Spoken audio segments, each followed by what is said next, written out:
सलाम केमचो असं काय गेस तर कसं का बे पोट्ट्यांनो मी सकाळी सकाळी बहुत लेट उठलो यार म्हणून माझी काय झालं ट्युशन चालली गेली. मग म्हटलं जाऊ दे ट्युशन गेली तर गेली, पप्पाची बी तब्येत खराब होती म्हटलं लक्ष बी देणं होऊन जाते. मग काही नाही पटापट उठलोच होतो, ब्रश विश झालं. मग म्हटलं घरवर आवरून टाकतो पूर्ण. घरवर आवडलं मग पप्पाला गोळ्या द्यायच्या होत्या तर मग टिफिन आणलं मावशीच्या इथून, कारण पप्पाला गोळ्या बी तर घ्यायच्या होत्या. मग मावशीने काम दिलं की जानूल घेऊन ये म्हणे शाळेतून, कारण की तिचा आज पेपर होता, तिला होणार होती लवकर सुट्टी. मग आता घरी आवता हा बी काम निपटवून टाकतो म्हटलं. मस्त सुंदर तरीक्याने गेलो आणि ती डायरेक्ट उचललो शाळेतून. म्हणे माझा पेपर उपर मस्त गेला. मी म्हटलं बरं आहे बाई.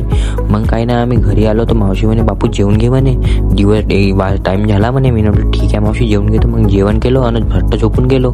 मग सायंकाळी उठलो तर येतो तर भाई चंद्र काहून तर मोठा दिसत आहे यार, आणि थंडी बी बहुत वाजून राहिली.